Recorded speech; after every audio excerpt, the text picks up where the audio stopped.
프랑스의 철학자가 있어요. 사르트르라는 사람이. 그 사람이 아주 유명한 말을 했습니다. 인생은 B와 D 사이 C다. 근데 B가 뭐냐면 birth, 영어로 탄생, D는 death, 죽음, 그 다음에 C는 choice, 선택이에요. 저게 아주 철학적인 말이라서 이해를 하려면 시간이 조금 필요합니다. 탄생과 죽음 사이의 선택이다.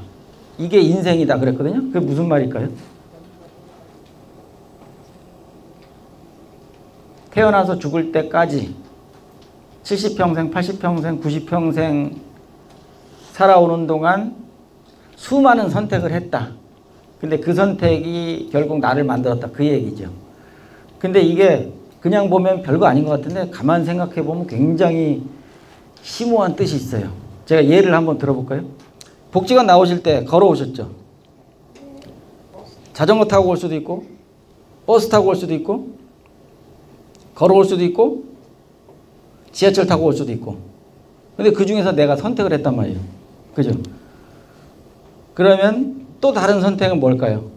여기서 1시간만 듣고 중간에 나갈까 말까, 나갈까 말까, 나갈까 말까. 이것도 선택이잖아요. 그죠? 중간에 나갔으면 그것도 선택이고. 그러니까 모든 게 다 선택이라는 얘기죠. 그래서 이것은 인생을 좌우하는 아주 큰 선택도 있고 작은 선택도 있는데 그런 것에 의해서 우리가 지금의 내 모습이 만들어졌다. 그렇게 생각하시면 될 것 같아요. 그래서 보통 제가 이런 질문들을 많이 합니다.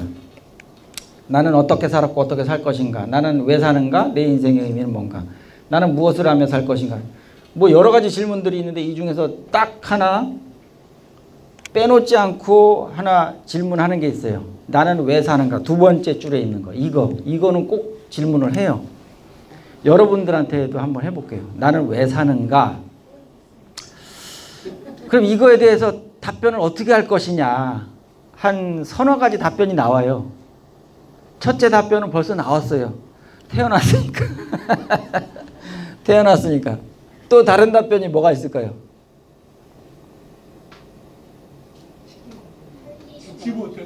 죽지 못해 산다. 맞아요. 그 답변도 있어요. 또 할 일이 많아서 하나님을 기쁘게 하기 위해서. 하나님을 기쁘게 하기 위해서. 예. 예, 뭐 여러 가지 답변이 나오죠. 근데 이거는 그냥 넘어갈 문제는 아니고요. 여태까지 생각을 안 해보셨다면 진지하게 한번 생각해 보셔야 돼요. 그죠? 예. 그래야지 내 생의 의미를 찾지. 만약에 여기에다가 답변을 하나도 못한다. 그러면 이게 뭐야? 나는 왜 사는 거지? 밥을 먹기 위해서 사나? 누굴 도와주기 위해서 사나? 내 자신을 위해서 사나? 뭔가는 답변이 있어야 될 거 아니에요. 그죠? 자기만의 생각이 있어야 된다. 그런 생각을 하시면서 사시면 좋겠어요. 자, 그 다음에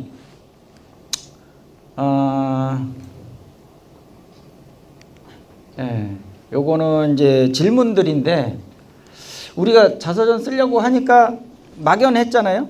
뭘 써야 될지 몰라서. 그래서 제가 만든 게 뭐냐면 질문지였어요. 질문지.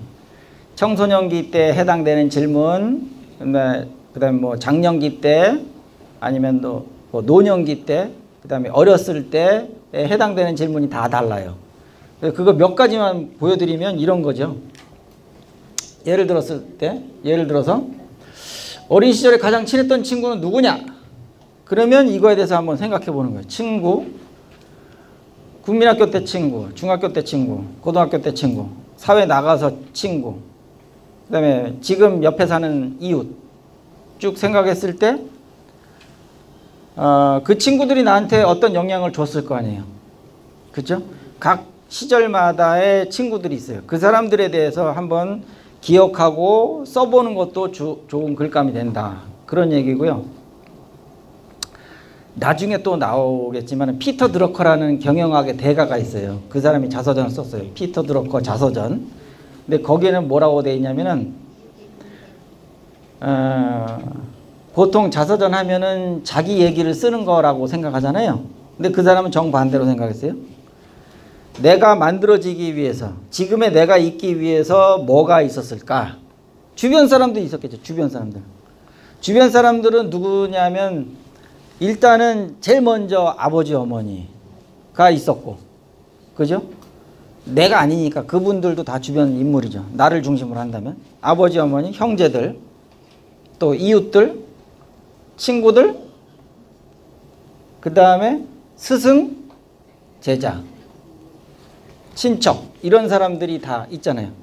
그래서 피터 드러커는 자기 얘기를 쓴 게 아니고 주변 사람들에 대해서 이야기를 썼어요. 이 사람은 어떻고, 이 사람은 어떻고, 이 사람은 나에게 어떤 영향을 줬고, 이 사람은 나에게 어떤 영향을 줬다. 그러면서 자서전을 쭉 썼어요. 근데 그것도 의미가 있더라고요. 왜냐하면 우리가 흔히 하는 말 있죠. 그 사람의 친구를 보면 뭘 안다? 네, 그 사람을 알 수 있다. 그 말이나 똑같은 거예요. 그 사람의 주변 사람을 보면 그 사람을 알 수 있다. 그래서 주변 사람들에 대해서 쭉 이야기 썼더라고요. 예, 그것도 훌륭한 자서전이 되겠다. 그런 말이죠. 나로 인해서 부모님이 다투셨던 일이 있을까요? 예를 들어서 형제 자매하고 막 싸웠다. 근데 부모님이 굉장히 속상해 하셨다. 근데 이런 것 하나하나도 다 글감이 된다는 거죠. 거기서 이제 뭐 반성도 할 수 있고 감사도 할 수 있고 그런 거잖아요. 그렇죠? 그런 글감을 찾아내기 위해서는 이런 질문들도 좀 필요하겠다. 그런 거고요. 학교에서 별명은 뭐였냐? 콤플렉스가 있었나? 별명 같은 거 생각해 보면 아마 떠오르는 생각도 있을 거예요. 어렸을 때 애들은 막 서로 놀리잖아요. 그죠? 별것도 아닌 것 같고 막 흉보고 철이 없으니까. 예, 철든 어른들은 그렇게 안 하는데 애들은 철이 없으니까 그냥 막 즉흥적으로 그냥 속에 있는 말 막 내뱉죠.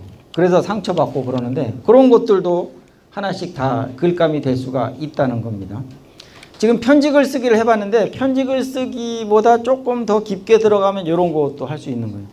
그죠? 지금은 이제 쉬운 걸 하기 위해서 편직을 쓰기도 해보고 포토 자서전도 해보고 이 두 가지를 해봤어요.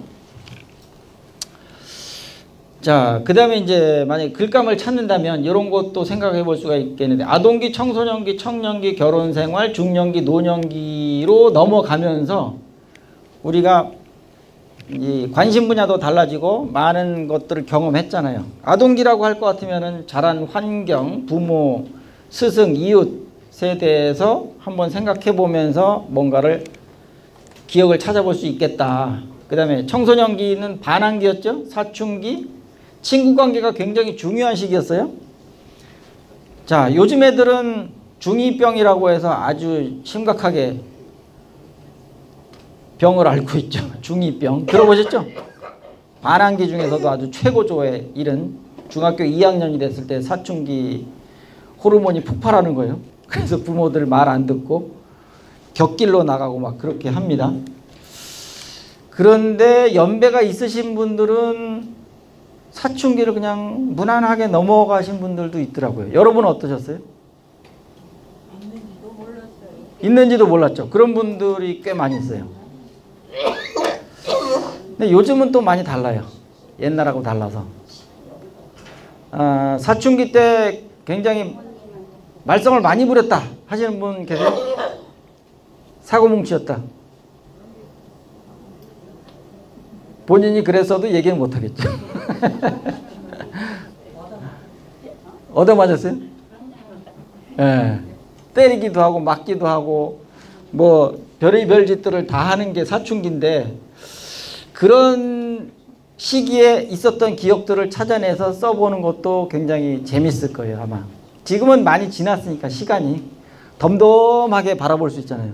그때는 내가 당사자였기 때문에 굉장히 치열했어요. 그리고 모든 게 다 불만이고 세상이 다 불만스럽고 그랬죠. 술 마시고 담배 피고. 예. 저희도 고등학교 때 저는 담배를 안 피웠지만은 화장실에서 담배 피는 애들 꽤 많이 있었거든요. 길거리에서 침 찍찍 뱉고 막 그런 애들 많았죠. 불량한 애들 많았죠. 그런 기억들 한 번씩 끄집어내 보시면 좀 재미있을 거예요. 청년기 때는 취직, 연애 이런 거 굉장히 중요한 이슈였죠. 그 시기마다 중요한 사건들이 있어요. 그죠? 어렸을 때 대로, 중학교 때는 중학교 때대로, 고등학교 때는 고등학교 때대로, 또 중년이 되면 중년의 고민이 있는 거고, 노년이 되면 노년의 고민이 있는 거고, 각 시기마다 고민이 있죠. 그런 것들을 한번 살펴보는 게 자서전이다 그렇게 생각하시면 돼요. 결혼 생활, 결혼 전후에 어땠는지, 육아, 직장, 결혼 전에 했던 생각, 결혼 후에 했던 생각, 많이 달라졌네? 이런 것도 있죠. 그 다음에 아이를 키우면서 애가 태어나면서 내 생활이 확 바뀌는 경우도 있어요. 그렇죠? 없던 철이 갑자기 들어. 애를 보면서 어이구 이제 애가 태어났으니까 내가 진짜 가장이 됐구나. 정신 차리고 열심히 살아야 되구나. 그런 생각도 들고, 또 직장 문제 중요하죠. 직장. 중년기가 되면 또 뭐가 중요하냐면 경제도 중요하고 뭐 갱년기가 찾아오잖아요. 그 다음에 또 안 하던 사업을 하겠다고 막 그런 사람도 있고, 그죠? 직장 생활 한 20년 하다가 에이씨 더 이상 못하겠어, 사업을 해야 되겠어 그러면서 갑자기 뛰쳐나와 가지고 사업을 했는데 잘 되면 좋은데 망한다든지,